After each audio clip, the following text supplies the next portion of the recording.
apostolisitas, atau kalau diterjemahkan kerasulan, tapi tidak cukup menggambarkan apa yang mau kita maksud.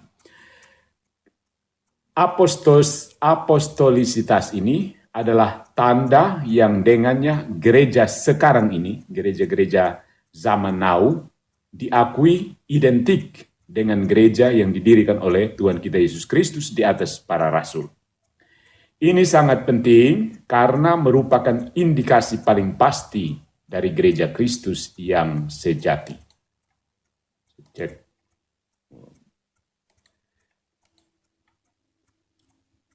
Yang paling mudah diperiksa dan secara dengan sendirinya mengandung 3 tanda lainnya, yaitu kesatuan, kekudusan, dan kekatolikan. 1, kudus, dan katolik. Itu dengan sendirinya kalau sudah apostolik, pasti dengan sendirinya 1, kudus, dan katolik. Baik kata Kristen atau apostolik bisa digunakan untuk mengekspresikan identitas antara gereja zaman now, gereja hari ini, dan gereja yang primitif, gereja mula-mula, gereja perdana. Istilah apostolik lebih lebih disukai karena menunjukkan korelasi antara Kristus dan para rasul, menunjukkan hubungan gereja baik dengan Kristus, pendiri, dan dengan para rasul yang di atasnya dia mendirikannya. Ya. Jadi apostolos, rasul, adalah seseorang yang diutus melalui otoritas Yesus Kristus untuk melanjutkan perutusannya di bumi. Khususnya anggota dari kelompok guru asli ini yang dikenal sebagai The 12 Apostles, ke-12 rasul. Karena itu gereja disebut apostolik karena didirikan oleh Yesus Kristus di atas para rasul. Nah,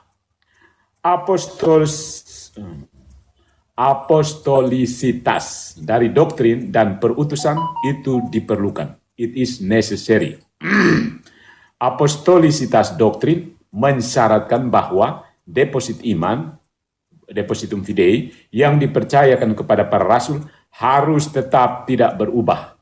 Karena gereja infalibel dalam pengajarannya, maka jika gereja Kristus masih ada, dia harus mengajarkan doktrin Tuhan kita Yesus Kristus. Karena itu, apostolisitas perutusan adalah jaminan dari apostolisitas doktrin. Apostolisitas misi atau perutusan itu jaminan, garansi dari apostolisitas doktrin. Nah, Santo Irenaeus dalam bukunya Adversus Heresis itu mengatakan seperti ini. Dalam bahasa Inggris ya, coba saya terjemahkan dulu. Mana ini?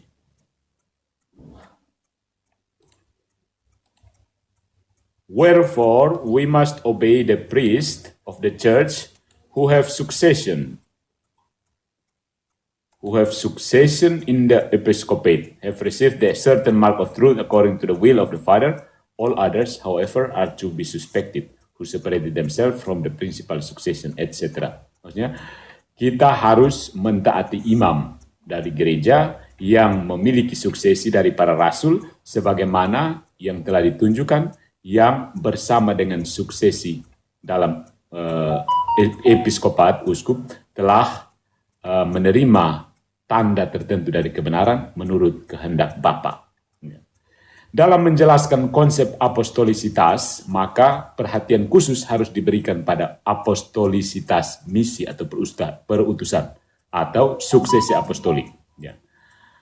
Apostolicity of mission ini berarti bahwa gereja adalah satu tubuh moral, memiliki perutusan yang dipercayakan oleh Yesus Kristus kepada para rasul dan diteruskan melalui mereka dan penerus sah mereka dalam rantai yang tak terputus kepada wakil-wakil Kristus saat ini di bumi. Transmisi kekuasaan yang otoritatif dalam gereja ini merupakan suksesi apostolik. Suksesi apostolik ini harus bersifat material dan formal. Material sekaligus formal. Materi yang terdiri dari suksesi aktual dalam gereja melalui serangkaian orang dari zaman apostolik sampai dengan saat ini.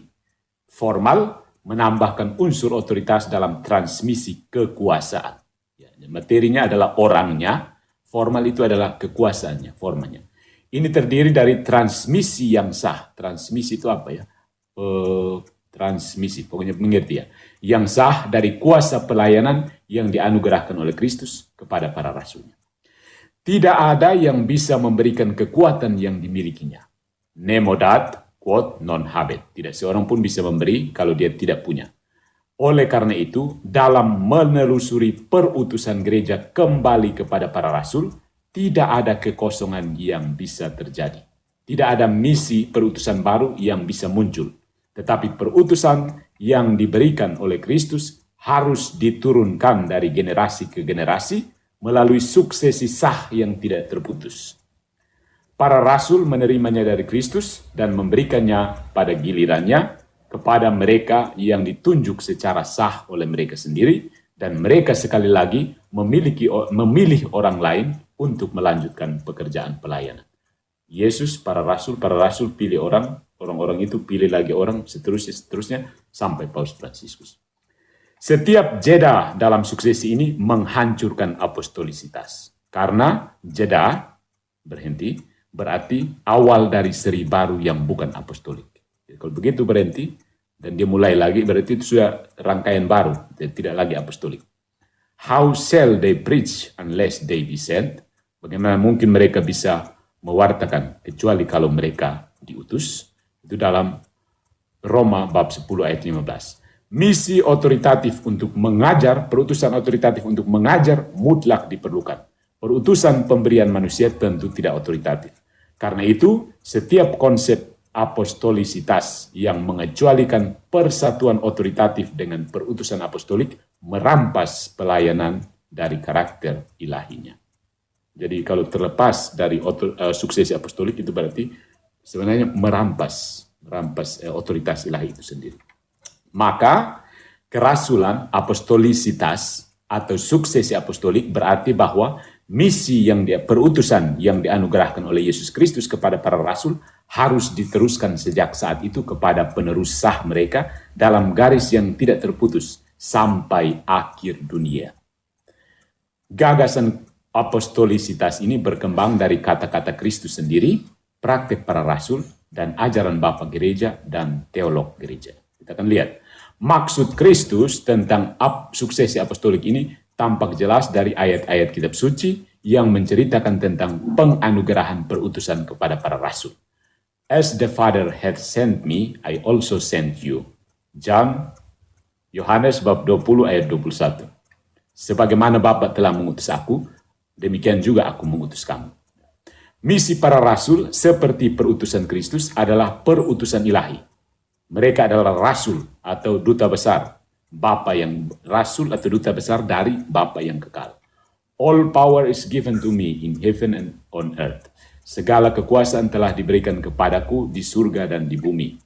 Pergilah, maka itu, ajarlah segala bangsa, ajarlah mereka untuk mengikuti segala sesuatu yang aku perintahkan kepadamu, dan aku akan selalu menyertai kamu sampai akhir zaman.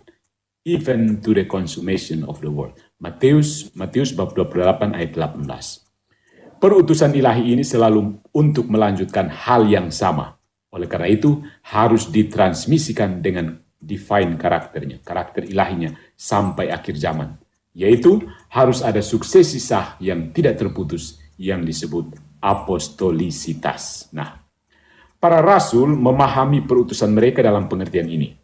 Santo Paulus dalam suratnya kepada jemaat di Roma, bab 10 ayat 8 sampai 19, menekankan perlunya perutusan yang ditetapkan secara ilahi. Bagaimana mungkin mereka mengajar kecuali kalau mereka diutus, bab 10 ayat 15. Dalam surat-suratnya kepada murid-muridnya Timotius dan Titus, Santo Paulus berbicara tentang kewajiban melestarikan doktrin apostolik dan mentabiskan murid-murid lain untuk melanjutkan pekerjaan yang dipercayakan kepada para rasul. Hold the form of sound words, which thou hast heard from me in faith and in the love which is in Jesus Christ. 2 Timotius bab 1 ayat 13. Berpeganglah pada apa? Saya belum sempat terjemahkan ini ya. Where is the translation? Okay.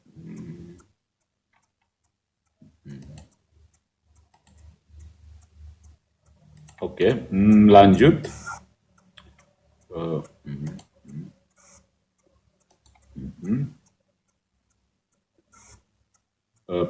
Berpeganglah dalam bentuk kata-kata yang sehat yang telah engkau dengar dariku dalam iman dan dalam kasih yang ada dalam Kristus Yesus. 2 Timotius bab 1 ayat 13. And the things which thou hast heard, ini bagaimana dari 2 Timotius bab 2 ayat 2, dan hal-hal yang telah engkau dengar dariku oleh banyak saksi, pujian yang sama kepada orang-orang yang setia, yang akan layak untuk mengajar yang lain juga. Nah, kemudian dalam Titus bab 1 ayat 5, karena alasan inilah aku meninggalkan engkau di Kreta, bahwa engkau harus menertibkan hal-hal yang diinginkan dan harus menawiskan imam di setiap kota, seperti aku juga menetapkan engkau. Titus bab 1 ayat 5. Sama seperti para rasul menyampaikan perutusan mereka dengan secara sah menunjuk orang lain untuk pekerjaan pelayanan, demikian juga penerus mereka harus mentabiskan imam untuk mengabadikan misi yang sama yang diberikan oleh Yesus Kristus, yang berarti misi apostolik, perutusan apostolik harus selalu dipertahankan dalam gereja. Nah, tulisan-tulisan para bapak gereja terus-menerus mengacu pada karakter apostolik dari doktrin dan perutusan gereja. Lihat misalnya Santo Polikarpus, Santo Ignatius, The Letter of the Smyrnians, artikel atau ke-8, Santo Clemens dari Alexandria, Santo Kiril dari Yerusalem, Santo Athanasius, itu History of Arianism, Tertullianus, Liber de Praecipe, nomor 32, etc. Kita mengutip beberapa contoh yang khas dari kesaksian para bapak gereja ini. Misalnya dari Santo Irenaeus, dari karyanya yang terkenal Melawan Bidat, Adversus Heresiam. Wherefore, we must obey, ini yang sudah tadi dikutip di atas ya, bahasa Indonesianya. Karenanya kita harus mematuhi para imam gereja yang memiliki suksesi dari para rasul. Ini tadi sudah dikutip. Kemudian dari Santo Clemens, epistola 1, surat kepada umat di Korintus. Christ was sent by God and the apostle by Christ. Saya terjemahkan dulu. Kristus diutus oleh Allah dan para rasul oleh Kristus. Mereka menunjuk orang-orang yang disebutkan di atas dan kemudian memberi mereka perintah bahwa ketika mereka datang untuk mati, orang-orang lain yang mereka bukan datang untuk mati. Ketika tiba saatnya mati, orang-orang lain yang disetujui harus berhasil, harus menggantikan mereka dalam pelayanan. Succeed. Ini namanya terjemahan mesin ya, jadi paham. Succeed to their ministry, menggantikan mereka dalam pelayanan. Santo Cyprianus, epistola 76 ad Magnum. Novatianus tidak ada di gereja, tidak berada dalam gereja. Itu kan sebuah bidat namanya Novatianus. Tidak ada dalam gereja, juga tidak dapat dianggap sebagai uskup karena dalam penghinaan terhadap tradisi apostolik, dia ditabiskan oleh dirinya sendiri tanpa menggantikan siapapun. Jadi Novatianus ini menabiskan diri sendiri tanpa suksesi apostolik. Oleh karena itu, transmisi kekuasaan otoritatif yaitu apostolisitas sangat penting, esensial. Dalam semua karya teologis, penjelasan yang sama tentang apostolisitas ditemukan juga berdasarkan kesaksian Alkitab dan patristik yang baru saja kita kutip ini. Billuart, seorang teolog, menyimpulkan sambutannya tentang apostolisitas dalam kata-kata Santo Hieronymus, kita harus tinggal di dalam gereja itu yang didirikan oleh para rasul dan bertahan sampai hari ini. Kemudian Mazela, setelah berbicara tentang suksesi apostolik sebagai penggantian orang-orang yang tidak terputus menggantikan para rasul, bersikeras pada perlunya yurisdiksi atau transmisi otoritatif, sehingga mengecualikan hipotesis bahwa perutusan baru dapat berasal dari siapapun di tempat misi yang dianugerahkan oleh Kristus dan ditransmisikan dengan cara sebagaimana dijelaskan.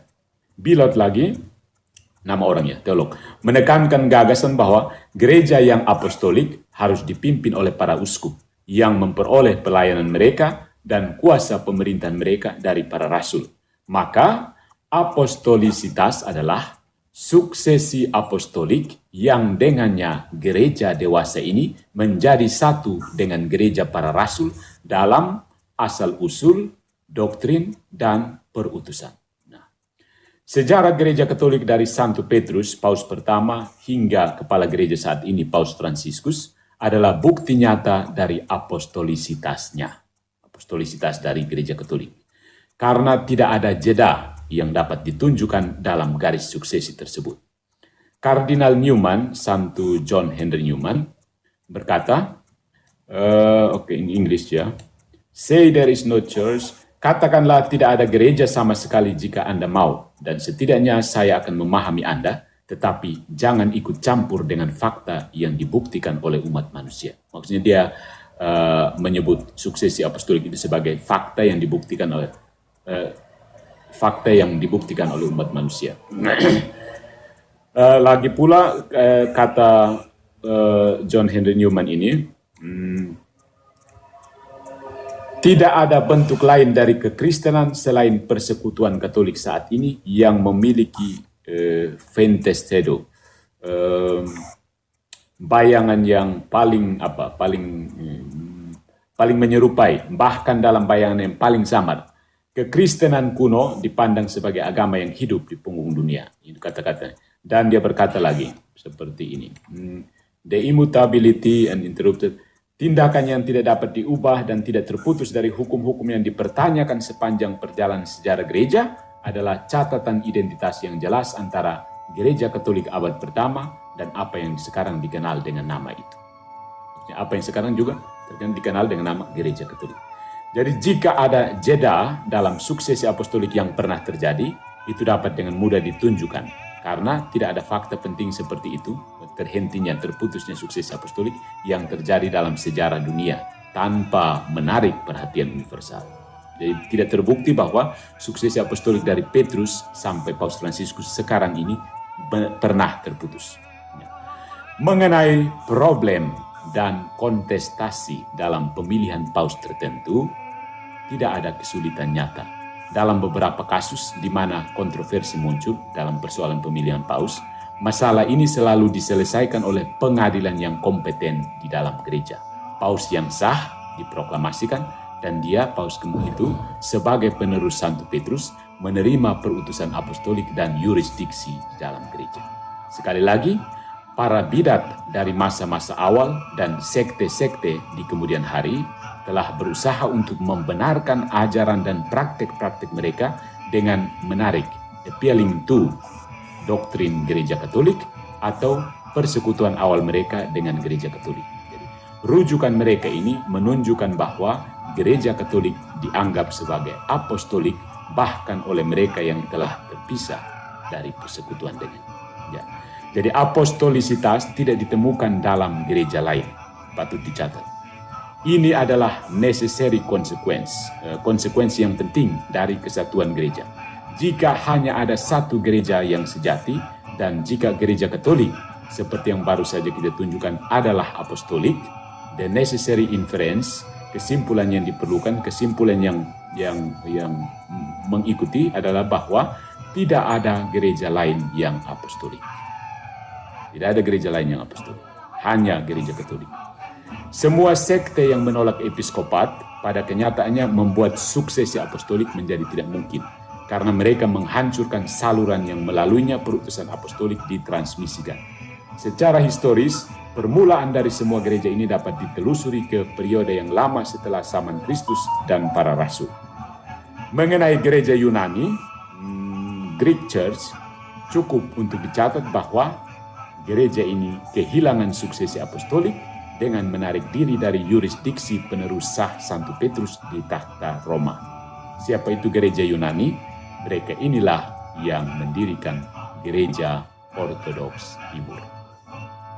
Hal yang sama dapat dikatakan tentang klaim Anglikan terhadap kontinuitas. Karena fakta pemisahan Henry Newman dan rakyatnya itu menghancurkan yurisdiksi mereka. Mereka mendasarkan klaim mereka pada validitas tabisan di dalam gereja Anglikan. Tetapi tabisan Anglikan telah dinyatakan tidak valid. Bahkan jika tabisan itu valid, gereja Anglikan tidak akan menjadi apostolik karena yurisdiksi sangat penting bagi apostolisitas perutusan. Ya. Jadi sebuah studi tentang organisasi gereja Anglikan menunjukkannya sama sekali berbeda dari gereja yang didirikan oleh Yesus Kristus. Ya, bahan ini bisa dibaca dari apostolicity dari The Catholic Encyclopedia. Nah, itu untuk pengertian gereja tentang gereja Katolik tentang apostolisitas dan klaim tanda petik gereja Katolik bahwa satu-satunya gereja yang apostolik adalah gereja Katolik, bukan Ortodoks. Ortodoks adalah skismatik, begitu terpisah apostolisitasnya keluar dari Paus Roma kan selesai. Maksudnya uskupnya terapostolik tapi tidak penuh jurisdiksi. Anglikan lebih lagi terpisah, apalagi Protestan kosong, tidak ada apostolik. Nah, sekarang kita membahas bagaimana tanggapan orang-orang non-Katolik, terutama reformasi, terhadap suksesi apostolik. Karena ada seorang YouTuber yang mengatakan suksesi apostolik itu hanya mitos Gereja Katolik Roma, GKR katanya. Mari kita bahas apostolicity versus apostolic succession. Jadi menurut mereka doktrin apostolik lebih penting daripada suksesi apostolik. Saya ingat sampai sekarang di internet itu teolog yang diagung-agungkan oleh para Calvinis yang bernama R.C. Sproul itu mencari cara bagaimana untuk merefute suksesi apostolik dari Ortodoks dan Gereja Katolik dan tanpa hasil. Kita akan lihat. Jadi pertanyaan yang diajukan oleh teman-teman non-Katolik yang Protestan dari reformasi itu adalah, apakah Roh Kudus bekerja melalui barisan orang-orang yang menjalani pentabisan sakramental? Ini pertama. Atau melalui kumpulan teks yang diilhami secara ilahi yang dikumpulkan oleh manusia, ini yang Protestan sola scriptura, atau dengan cara lain. Jadi Roh Kudus bekerja melalui barisan orang yang menjalani pentabisan, itu yang di dalam Katolik dan sedikit di Ortodoks, atau dia melalui kumpulan teks yang diilhami secara ilahi yang dikumpulkan oleh manusia.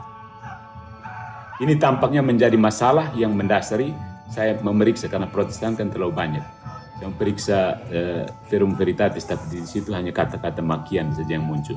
Bodoh, mitos, apa segala itu orang terlalu ad hominem, dia banyak argumennya. Dia hanya ad hominem. Terutama kalau berhadapan dengan DKC itu dia terlalu banyak ad hominem. Itu kumpulan orang yang bodoh, tidak belajar, seolah-olah dia sendiri yang belajar. Itu orang. Ya. Nah, jadi saya cari di internet, saya temukan dari situsnya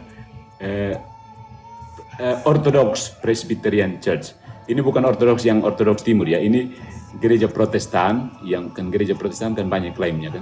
Orthodox Presbyterian Church, ini dari Amerika, dari situsnya dalam bahasa Inggris. Dari ada posting tanya jawab yang menurut saya bijaksana dan lugas di situs webnya gereja OPC, Orthodox Presbyterian Church, sebenarnya Protestan Presbyterian, kayaknya Anglikan campur dengan Lutheran, tambah Calvinis sedikit. Okay. Seorang penanya mengajukan pertanyaan berikut kepada responden dari OPC itu. Apakah Anda mengajarkan suksesi apostolik? Dan jika demikian, apakah Anda percaya bahwa pendeta di luar OPC sebenarnya bukan pendeta? Jawaban OPC ini bergantung pada pembuatan perbedaan antara doktrin Katolik tentang suksesi apostolik dan klaim reform, klaim orang Protestan tentang apostolisitas. Jadi ada dua hal yang diperhadapkan. Gereja Katolik dengan suksesi apostolik, orang-orang Protestan dengan istilah apostolisitas diperhadapkan. Dari perbedaan ini kesimpulannya ditegaskan bahwa suksesi apostolik dan muatan tradisi yang menyertainya telah membawa umat Katolik ke praktik-praktik yang tidak didukung oleh kitab suci. Itu di dalam OPC itu. Jadi bagi Orthodox Presbyterian Church ini, pentabisan yang tepat dilakukan oleh gereja-gereja sejati, tanda petik, mereka yang memiliki kepercayaan kerasulan, kepercayaan apostolisitas, dan tidak harus oleh orang-orang yang lain yang sebelumnya ditabiskan dengan benar. Ya. Nah, kita akan melihat bagaimana suksesi apostolik dengan melawan apostolisitas dari reform Protestan ini. Posting di OPC ini sebenarnya cukup membuat satu pekerjaan teruji ketika dia mengartikulasikan doktrin suksesi apostolik termasuk dengan merujuk pada katekismus gereja Katolik. Suksesi apostolik dalam posting itu yang dijelaskan bahwa suksesi apostolik adalah klaim gereja Katolik untuk memiliki garis suksesi yang tidak terputus dan berkelanjutan yang membentang dari 12 rasul melalui para uskup yang mereka tabiskan sampai ke para uskup saat ini. Uskup Hieronymus contohnya. Nah, para uskup modern secara sakramental mengkomunikasikan kepada penerus mereka yang lebih muda otoritas yang sama yang awalnya diberikan dari Kristus kepada para rasul. Nah, gereja partikular adalah itu, gereja yang seperti itu. Dan hanya itu yang tetap tunduk kepada uskupnya, otoritas gerejawi yang tepat. Jadi dia menegaskan inilah doktrin suksesi apostolik menurut gereja Katolik. Nah, harus dibedakan dari ini dan bertentangan dengan pandangan reform tentang hubungan gereja dengan para rasul dan ajaran-ajaran mereka, apostolisitas. Dengan paradigma ini, warisan apostolik dijamin hanya dengan kesesuaian eklesiastikal, kesesuaian gerejawi dengan Alkitab. Kerasulan apostolisitas dapat didefinisikan sebagai menerima dan mematuhi doktrin apostolik seperti yang ditetapkan dalam Perjanjian Baru. Tidak ada campur tangan waktu atau manusia yang mengurangi keabsahan gereja tertentu, selama itu tanda petik apostolik atau taat pada ajaran tertulis para rasul. Bisa sudah dicium ya. Oleh karena itu, bahkan tanpa ada orang yang ditabiskan yang patuh, yang taat untuk menabiskan pendeta baru, kemampuan untuk ditabiskan tidak akan terganggu. Jadi potensi untuk menabiskan itu terus ada selama dia taat kepada kitab suci. Begitu. Umat yang benar-benar taat pada tulisan-tulisan apostolik dapat secara sah menginvestasikan sebuah ordinan sendiri, sebuah tabisan sendiri. Gereja Presbyterian Ortodoks yang kita periksa ini mengakui sebagai pelayan orang-orang yang ditabiskan ke dalam jabatan itu oleh gereja-gereja sejati yang diidentifikasikan oleh atribut apostolisitas. Nah, di sini mari kita lihat signifikansi perbedaannya. Hasil signifikan dari perbedaan antara doktrin suksesi apostolik dan padanannya dari reform, dari apostolisitas adalah diskusi tentang cara Roh Kudus bekerja di dalam gereja. Ya. Jadi artinya apa? Saya mengagumi yang OPC ini bisa menangkap makna yang lebih dalam dari suksesi apostolik dalam gereja Katolik. Katolik tidak menghargai jabatan uskup untuk otoritas semacam otoritas semena-mena kan? Ya. Jabatan uskup itu bukan kekuasaan yang semena-mena yang digunakan uskup ya. Tetapi karena Roh Kudus secara aktif sampai hari ini bekerja melalui dia. Itu kepercayaan orang Katolik sebenarnya. Bukan dia diangkat lalu dia menjadi dewa yang tidak bisa ini lagi.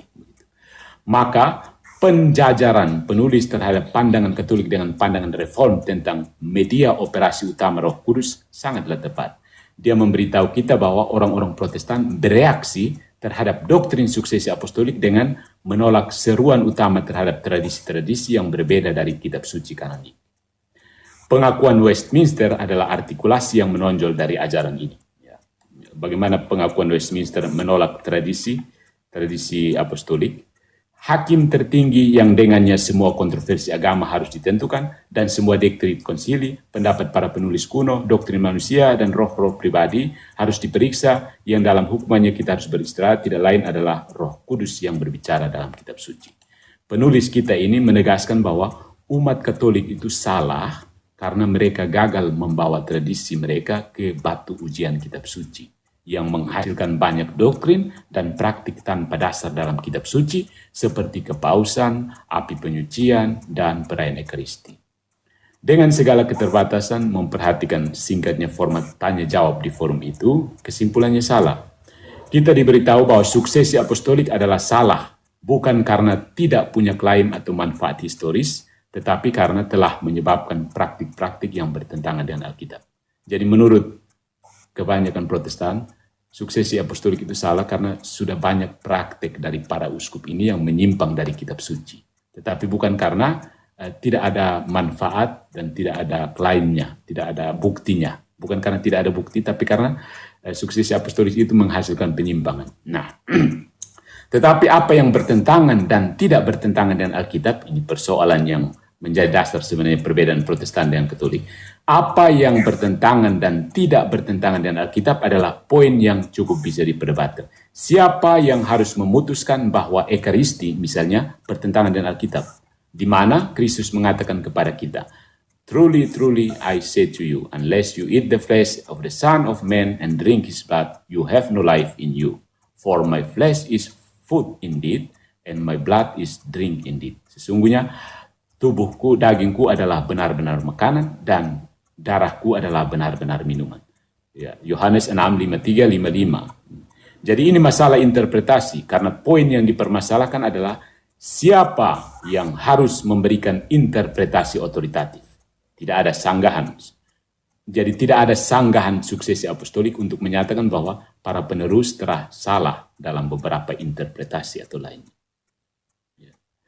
Maksudnya tidak ada dasar untuk mengatakan bahwa para penerus, para uskup yang mendapatkan suksesi langsung dari ini, mereka salah. Karena toh itu cuma soal interpretasi. Kamu tidak bisa bilang, oh itu kamu salah dalam hal ekaristi. Tidak bisa. Selanjutnya, penulis kita ini mengajukan pertanyaan dengan menilai doktrin suksesi apostolik dari anggapan bahwa sola scriptura itu benar. Ya. Jadi dia beranggapan bahwa sola scriptura untuk Protestan itu benar. Jadi dia pakai sola scriptura untuk menilai tradisi suksesi apostolik. Dia menegaskan bahwa suksesi apostolik itu tidak tepat karena memungkinkan tradisi yang berbeda dari kitab suci kanonik. Ya, kegagalan kemudian dalam pikiran dari yang menjawab ini bukanlah ketidakakuratan historis dari klaim tradisi tertentu, tetapi ketidakmampuan Katolik untuk memvalidasi tradisi dari kitab suci. Jadi begitu. Sebagaimana ditafsirkan oleh orang-orang Kristen Reform yang berpikiran sama. Jadi mereka menafsir kitab suci menurut versi mereka, lalu mereka melihat bahwa orang Katolik tidak mampu menyesuaikan tradisi ini dengan tafsiran versi mereka. Bukan dengan kitab suci, tapi tafsiran versi mereka. Begitu. Tetapi jika sola scriptura salah, tidak ada ketidakpantasan dalam diri para uskup yang mengandalkan tradisi berbeda dari kitab suci. Tradisi-tradisi semacam itu tidak membatalkan doktrin suksesi apostolik, kecuali doktrin tersebut dipandang perlu ada dalam paradigma sola scriptura. Akhirnya, posisi responden OPC ini sendiri berbeda dari dan juga tidak didukung oleh Alkitab, membuat posisinya menyangkal diri sendiri.